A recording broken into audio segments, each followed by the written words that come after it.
Retour sur le plateau de Libre Expression, édition de ce dimanche 25 janvier 2026. Est-ce que dans l'appel du GECAM qui parle à la restauration de la confiance, pour faire le pont avec la première thématique de mise en bouche tout à l'heure, le GECAM a lancé cet appel. C'est vrai qu'on n'a pas dit quel était le destinataire de cet appel-là, mais dans lequel appel, le GECAM appelle à la mise en place justement d'un gouvernement de rupture, d'action et de restauration de la confiance. Pendant toute la semaine, la presse qui a traité de ce sujet a parlé du GECAM qui fait pression sur le président Paul Biya relativement à un remaniement. S'agit-il d'une pression qui est faite au président de la République venant du GECAM? Vous avez parcouru certainement ce document d'une page et demie. Saint-Éloi Bidoum, est-ce qu'on va retenir que c'est la pression que le GECAM met sur le président de la République? Le président a montré pendant 43 ans qu'il était insensible aux pressions. Moi, ça ressemble un peu à un coup qui va être fourré tout à l'heure parce que le président n'a jamais obéi aux pressions. Et au nom de quoi le GECAM peut parler d'un gouvernement de rupture? Qui sont-ils? Un gouvernement d'action, alors que le président a maintenu cela pendant 7 ans. Et il y en a qui ont déjà fait plus de 20 ans. Parce que le président est convaincu que c'est un gouvernement d'action, que le gouvernement... Je crois que le GECAM... Le GECAM n'est pas bien placé. Non, ils sont en train de jouer un très mauvais rôle. Ils savent, M. Tawamba sait que le président Biya n'a jamais agi sous la pression de qui que ce soit. Faut-il donc se taire? Hein? Faut-il donc se taire? Il vaut mieux peut-être. Il vaut mieux peut-être, parce que le président est sourd aux pressions. Et ça, depuis 43 ans. Tout le monde le sait. Et c'est bien. Le président, les gens ont... qui a besoin du remaniement? C'est le peuple. C'est le peuple qui demande le remaniement parce qu'ils tiennent le président pour responsable de tout leur malheur. Et parce que le président est entouré de personnes qui sont à l'origine de tout leur malheur. Mais est-ce que le président, lui, personnellement, a un intérêt à changer le gouvernement? Aucun. Parce que le président a pris de l'âge. Le président est resté très longtemps. Le président connaît déjà tous ces diables. Mais en Afrique, on prend de l'âge, on cherche celui qui a déjà, qui va courir à votre place. Justement, si le président voulait ça, il ne se serait pas porté candidat en 2025. Non, le président n'a aucun intérêt à changer ces gens avec qui il est depuis 40 ans. Monsieur Luc Magloire Mbagatangana est ministre du Commerce depuis plus de 20 ans. Monsieur Famen Dongo est ministre de l'Enseignement supérieur depuis plus de 20 ans. Monsieur Grégoire Ouna est ministre du Travail depuis plus... Tout le monde. Monsieur Kava est député depuis 1957. Monsieur Nyat était ministre aux années 60. Le président est à l'aise avec ses hommes. Donc, et en plus, le président n'a aucun intérêt à aller chercher querelle à ceux qui lui ont permis d'être réélus à 93 ans. C'est-à-dire ceux qui ont organisé, par exemple, le hold-up électoral. Il y en a eu un. Donc, le président n'a aucun intérêt. Et ceux qui n'ont pas intérêt à ce qu'il y ait un remaniement ministériel sont autour du président. Voilà. Le GECAM n'est pas autour du président. Le GECAM vous présente le tableau de la vie économique au Cameroun. C'est le qualificatif. Il dit que ça va mal. C'est le dit avant les élections, ils le redisent après les élections. C'est le qualificatif. Ça permet au président de reculer l'échéance d'un remaniement ministériel. Que le GECAM sait que le président n'agit jamais sous la pression. Vous pouvez dire tout ce que vous avez fait là. Et vous utilisez des qualificatifs qui démontrent à suffisance que c'est le président qui est inerte. Est-ce que l'entourage du président est disposé à accepter un remaniement? Le président, c'est pas le peuple. Hein. Non, je vous dis que ce que le peuple veut, ce que le président veut, c'est ça qui est prioritaire. Ce que le peuple veut, c'est secondaire. D'accord. Et pour terminer, toujours dans l'entourage du président, les clans se sont formés. Ce n'est pas... Il y a par exemple... C'est pour cela qu'on veut la rupture. Le veut la rupture. Vous aurez quelle rupture si le clan de la première dame qui nous gouverne derrière les rideaux depuis 7 ans, et elle a pris goût et ça continue. Donc arrêtez. Personne n'a intérêt à ce qu'il y ait un gouvernement, sauf le peuple. Et ce que le peuple veut est hautement secondaire. José-Marie, l'économiste, cette fois-ci, la sortie du GECAM peut-elle se comprendre? Moi, je suis toujours surpris par ce GECAM. Comment cela? Je ne comprends pas. Pourquoi? Ce GECAM, j'ai l'impression que, vous savez, je développe depuis un moment... Le GECAM. Oui, c'est le GECAM qui est devenu le GECAM. Je parle des archaïsmes, tout ça c'est pareil. GECAM, c'est les mêmes gens. Je crois que c'est toujours Taomba. Il n'a pas changé. Et le Cameroun a-t-il un problème de gouvernement en ce qui concerne le GECAM? C'est ça. Je crois que Saint-Éloi a dit que c'est une histoire du peuple. Ce gouvernement-là, c'est le peuple qui demande au président de changer. On n'aime plus voir la tête de mais lorsque les opérateurs économiques, les industriels vous disent que ça ne va pas, écoutez, il faut quand même une liste de difficultés. Permettez que je vous donne mon sentiment. Le GECAM, c'est quoi? C'est les opérateurs économiques. Oui.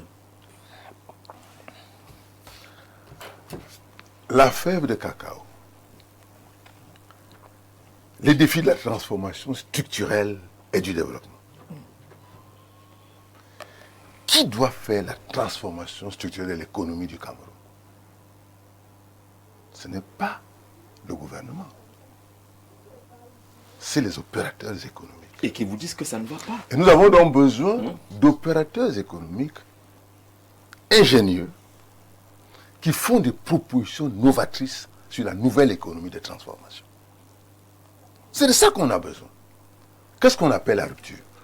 Au plan économique, nous devons partir d'une économie de rente. La rupture, ce sera qu'on passe vers une économie de transformation. C'est ça la rupture. Et ça n'a rien à voir avec un gouvernement. Ça a à voir avec un GECAM composé de ceux qui détiennent tout l'argent du pays, qui peuvent le mobiliser dans une démarche économique stratégique, créer peut-être un fonds de transformation.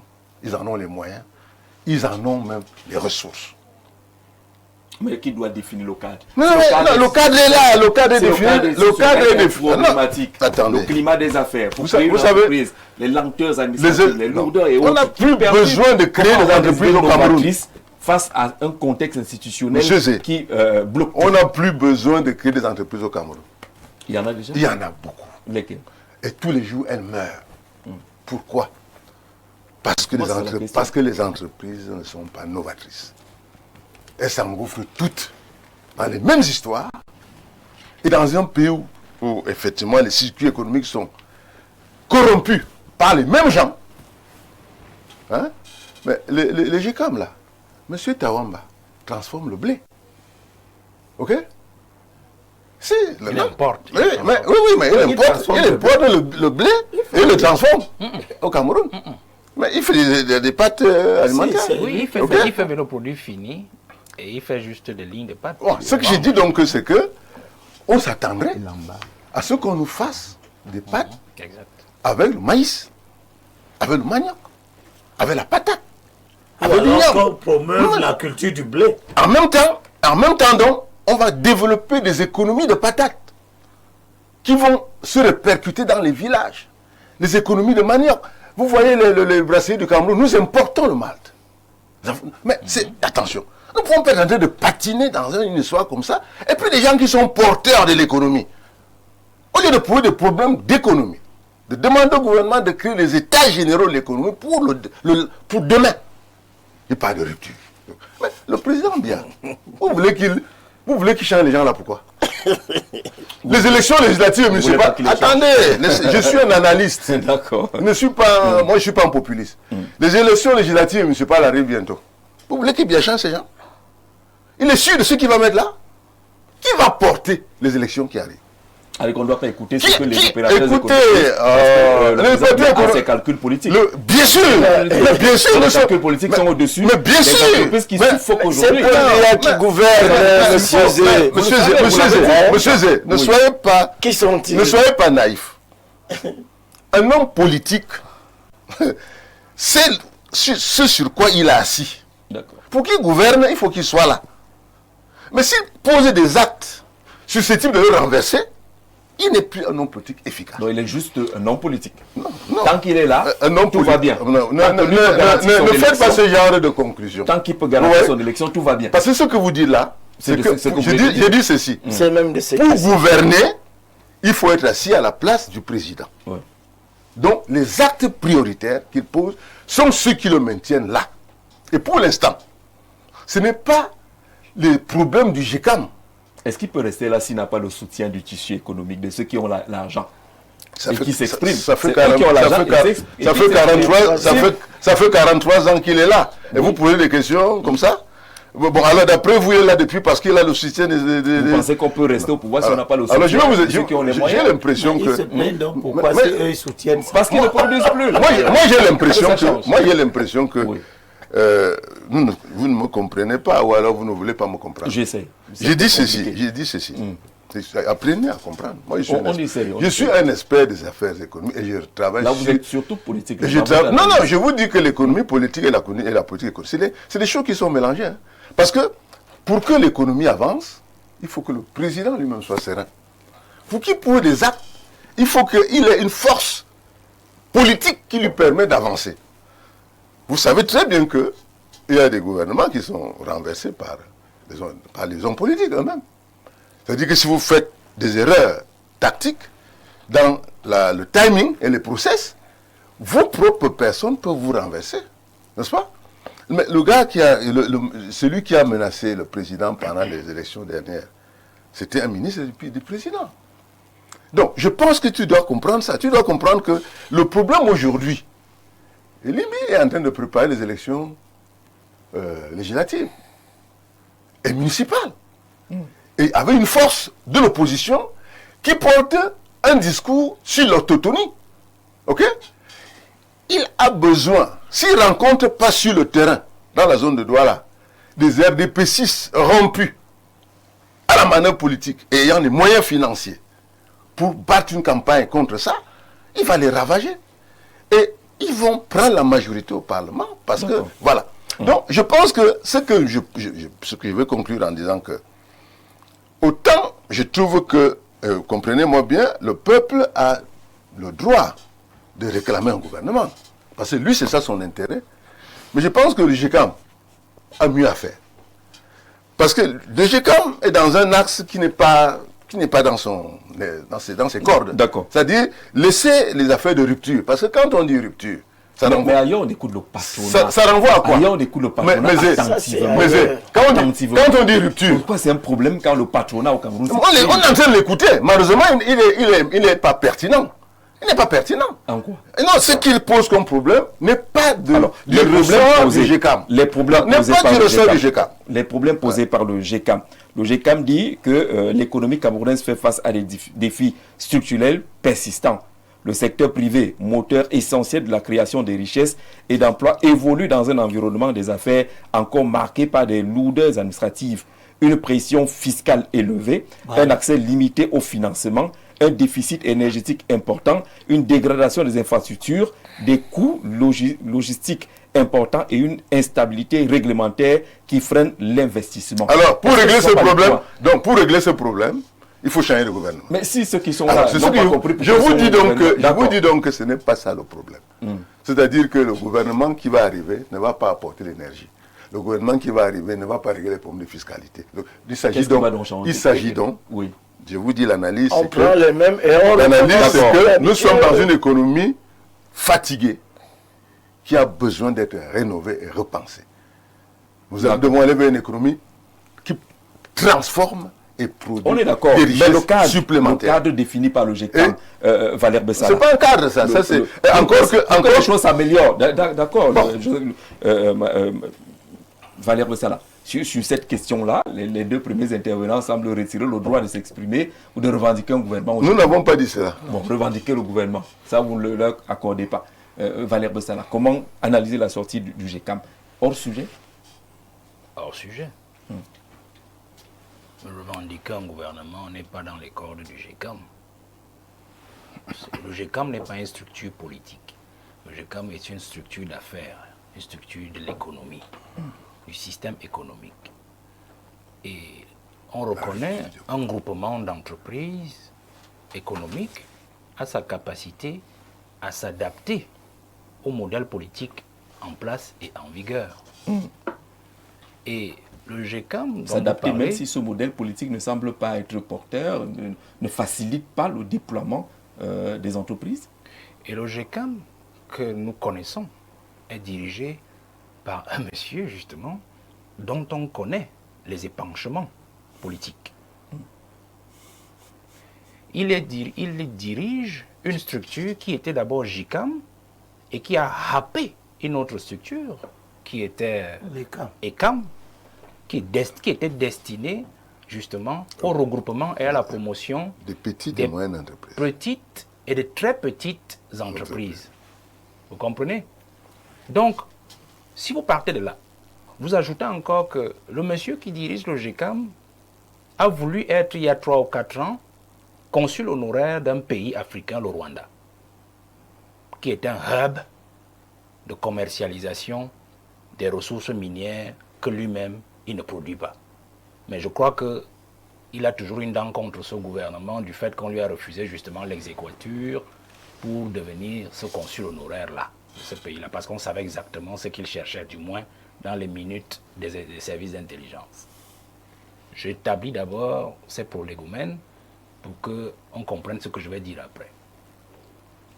Le GECAM est un conglomérat d'entreprises qui assument des relations incestueuses avec les membres du gouvernement, du moins le régime d'abord de manière générale, mais certains membres du gouvernement qui influencent directement, je dis bien directement, l'existence des entreprises, leur fonctionnement et surtout les réseaux d'affaires et des lobbies au Cameroun et à l'extérieur. J'ai déjà établi tout. La raison pour laquelle d'ailleurs, qui a abouti à la fonte de l'ECAM dans le GICAM, est justifiée par ces accointances-là.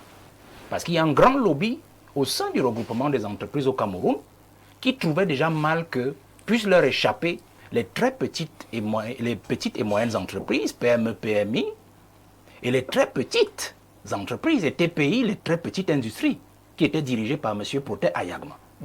Ils ont pu trouver un compromis pour la fonte de ECAM dans GECAM afin de le mettre en coupe réglée au sein d'un même lobby, qui par ailleurs est contrôlé par un grand groupe, pas de grands groupes d'entreprises françaises, c'est-à-dire du MEDEF en France. Vous avez d'ailleurs vu, avec la visite d'Emmanuel Macron en 2023, juin-juillet, vous avez vu comment notre président du GICAM est venu, son propos, et comment il s'est aplaventré devant le président français, presque en supplication. Vraiment, je pense que c'est les faits parlent d'eux-mêmes. Reste ipsa loquitur. Pour vous dire donc que nous n'avons même pas d'entreprise de transformation au Cameroun, de producteurs, nous avons des buy and sell internationaux, c'est comme ça que je les ai appelés depuis 4 ans. Des buy and sell internationaux qui se cantonnent juste à acheter et venir revendre au Cameroun. Et pour qu'ils puissent être toujours les plus en vue dans le circuit, ils s'arrangent à obtenir des monopoles, des pans entiers et des secteurs entiers de notre économie. Vous comprenez? Et celui qui en est d'ailleurs le président, comme d'autres, quand on dit dans le poisson, comme on dit dans les pâtes alimentaires, comme on dit dans les médicaments, comme on dit, identifiez-les. Vous comprenez? Ça, c'est là. La particularité donc de cela, puisqu'ils sont tous dans le péché de l'achat à l'extérieur et de la revente au Cameroun, et qu'ils ne veulent rien produire, ils ont anesthésié la politique d'impôt-substitution dont le président parle depuis 2008. La saignée des devises. C'est-à-dire que nous cessions d'importer ce que nous pouvons produire naturellement au Cameroun sur place. Et pour anesthésier cette politique d'impôt-substitution, qu'a demandé le président d'implémenter depuis 2008. Qu'est-ce qu'ils ont fait? Ils ont donc rappelé les très petites et moyennes entreprises qui justement naissent au Cameroun, fonctionnent au Cameroun et qui touchent aux plus petits producteurs, qui motivent le plus petit producteur à toujours produire afin qu'elles transforment sur place et les remettent au marché local. Voilà ce que ces grands groupements ont fait. Et avec donc la bénédiction de qui? Des apparatchiks du régime, notamment le ministre des Finances et le ministre du Commerce. Parce que, qu'ils ne vous trompent pas, tout promoteur d'entreprise au Cameroun d'une certaine échelle, société anonyme, pour ceux qui comprennent bien ce que je suis en train de dire, je ne parle pas des SAR, je parle des sociétés anonymes, c'est-à-dire dont le capital est assez important, c'est que pour vous en sortir au Cameroun, il faut rentrer dans le lobby de contrôle de l'argentier du pays et de celui qui assure la régulation commerciale du pays, dont le ministre du Commerce. Voilà comment cela fonctionne. D'accord. Et vous allez donc vous rendre compte que la plupart ou l'essentiel des ministres des Finances, regardez toujours pourquoi Biya a toujours nommé pour l'essentiel, à part Ousmane Mey, je crois Simi Menyé qui a aussi été un peu qui a un cheveu dans la soupe aux finances. Il a la plupart des fois nommé toujours ses enfants ou ses frères du Sud au ministère des Finances. Parce que c'est là-bas qu'on arrive à contrôler les opérateurs économiques. Et le tout ministre des Finances, c'est qu'il faut absolument avoir le grappin de ces opérateurs économiques parce que le ministre des Finances, c'est là où il s'en sort. Là, j'utilise un terme pour que ceux qui nous regardent comprennent. Il s'en sort financièrement. Je vous prends un simple cas. Indice. Depuis l'année dernière, 2025, le président est déjà fatigué, ils le savent. Le ministre des Finances est devenu celui que le président, du moins, a amené le président à l'autoriser à opérer des emprunts nationaux et internationaux pour l'ordre de 3150 milliards cumulés en moins de 13 mois. Parce que je parle de janvier 2025. C'est-à-dire que 1000 milliards, je crois que le président a signé encore des textes l'autre jour. 1000 milliards, 800 milliards, 950 milliards, 350, 3000 milliards. Nous sommes à plus de la moitié du budget du Cameroun qu'ils ont fait signer au président en termes d'autorisation pour que le ministre des Finances emprunte de l'argent à l'intérieur comme à l'extérieur. Pour vous, qu'est-ce que cela veut dire? Qui est le bénéficiaire de tout cela? Ce sont ces grandes entreprises du GECAM. Parce qu'en fait, ces entreprises sont rentrées dans cette logique de compréhension selon laquelle les lignes 94 sont désormais coupées depuis les scandales qu'on a connus. Ligne 65, ligne 57, 94. Ils ont développé une autre stratégie, un autre mécanisme, un autre stratagème politico-économique pour pomper l'économie du pays. Parce qu'en fait, ils n'ont plus d'autres moyens. Alors, on emprunte donc massivement. Et regardez, à des taux d'intérêt qui sont de l'ordre usuraire. Donc commerciaux, 10%, 11% sur l'État. Avec les rétrocommissions qui vont avec. Vous comprenez ce que je dis? Parce qu'en fait, on remboursera encore avec nos impôts, on remboursera avec la douane, les entrées de douane et tout ce que vous comprenez, vous connaissez dans l'affaire.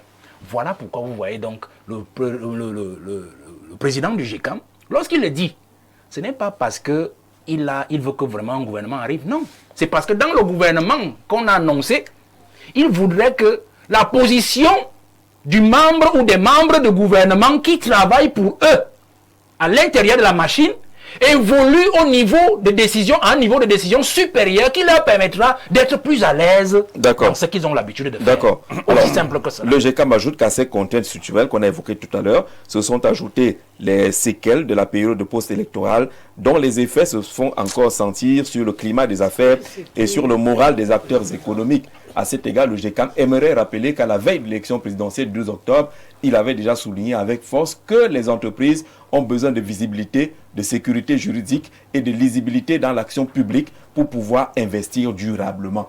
Il y a quand même un fonds. Est-ce qu'il n'y a pas un fonds qu'on est en train de contourner dans la sortie du GECAM, professeur? Merci de me donner la parole. Avant de parler, je vais d'abord me situer. Je vais parler en tant que sociologue de l'État, en tant que sociologue des élites politiques gouvernantes et en tant que sociopolitiste ayant travaillé sur les liens entre l'État et les milieux d'affaires. D'accord. La sortie du GECAM est bien entendu une sortie calculée. C'est une sortie calculée qui vise à faire pression sur le président de la République, pas nécessairement dans la perspective qu'il y ait un gouvernement, peut-être même dans la perspective contraire, en dépit des apparences. Les problèmes que le GECAM pose peuvent être pertinents, mais est-ce qu'ils sont soumis de manière neutre? Est-ce qu'ils ne sont pas soumis dans une logique d'instrumentalisation? Parce que le GECAM lui-même, en tant que groupement, renvoie à une réalité qui est problématique, celle d'une économie conduite par des entreprises qui entretiennent l'extraversion économique au lieu de l'internalisation économique qui est nécessaire pour le pays.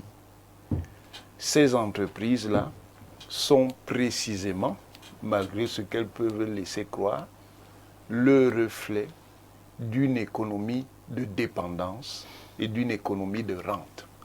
Ça veut dire que ce sont des groupes qui prolongent dans le temps des intérêts qui étaient d'abord initialement des intérêts coloniaux et métropolitains.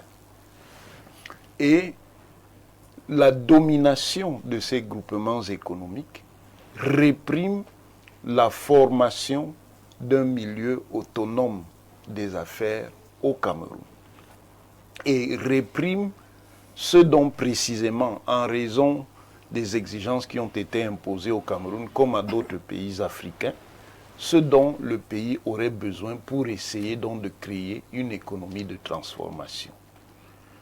Dans les canaux qui ont été imposés au Cameroun et aux autres pays africains, ceux de leur conversion forcée au néolibéralisme, il est entendu que l'État ne peut pas être le moteur de la croissance. La croissance est donc censée être portée par le secteur privé. Mais qu'est-ce qui fait la force véritable du secteur privé? Ça ne peut pas simplement être les groupements du sommet, qui par ailleurs sont des groupements essentiellement étrangers. Ce sont les petites, très petites et les moyennes entreprises qui peuvent donc constituer le tissu productif devant assurer la transformation. Il ne me semble pas évident que le GECAM travaille véritablement dans cette orientation. Et maintenant, sur l'opportunité d'un gouvernement, vraiment, si le président Paul Biya écoute ce que j'entends là, c'est qu'il écoute des noyeurs, comme on dit au quartier. Comment ça, des noyeurs? Il y a un cycle de l'État. C'est pour ça que je vous disais que je parle en tant que sociologue de l'État. Il y a dans les cycles de l'État un cycle gouvernant. Et l'un des instruments pour relancer les cycles gouvernants, ce sont les mouvements ministériels, ce que nous appelons commodément les remaniements ministériels. Est-ce que ce cycle a une périodicité, des repères? Oui, normalement, dans chaque État, il a une périodicité. Elle peut être plus ou moins longue, mais si vous n'utilisez pas ces instruments, vous introduisez dans l'État des blocages qui alimentent donc non seulement les perceptions en termes d'inertie, mais également des mécanismes de matérialisation de l'inertie qu'on va reporter au chef du système, c'est-à-dire au président de la République. Donc, ceux qui vont lui conseiller, soit parce qu'ils veulent rester occuper les positions, soit parce qu'eux veulent plutôt que la dynamique perçue et manifestée d'inertie se développe, trompe le président. Dans le fonctionnement du système gouvernant camerounais, on a toujours recouru jusqu'en 2019 à ces mécanismes. Ce sont les mécanismes normaux de fonctionnement. Il y a dans les cycles de l'État ce qu'on appelle les cycles politico-électoraux. Ça veut dire qu'un gouvernement gère les affaires publiques en ayant un œil sur ses intérêts électoraux. Et ça peut être justement un élément qui peut biaiser certaines réformes que l'État va conduire. Parce qu'il s'intéresse aussi à savoir comment il peut faire plaisir à l'électorat pour être réélu. Donc, du point de vue institutionnel, la nomination aux membres de fonction du gouvernement est une prérogative discrétionnaire du président de la République. C'est lui qui détermine l'opportunité. C'est lui qui choisit les profils. C'est lui qui dit l'orientation. Mais, en termes de mécanique gouvernante, ce n'est pas parce que c'est une prérogative discrétionnaire du président de la République qu'on peut s'en passer, parce que l'État doit fonctionner. Oui. Et ce sont les mêmes, et c'est là où je vous dis que ce sont des noyeurs, ce sont les mêmes qui pointent ce qu'ils appellent à tort ou à raison les inerties, l'impuissance, l'incapacité du gouvernement, qui demandent que ça soit entretenu. À votre avis, pourquoi? Pour que le gouvernement et le président soient plus faibles. En réalité, ce qu'on appelle un gouvernement est strictement nécessaire. Maintenant, c'est le président qui choisit qui il va mettre dans son gouvernement. D'accord. Pour terminer, le GECAM a parlé de rupture. Ce n'est pas le GECAM qui peut parler de rupture.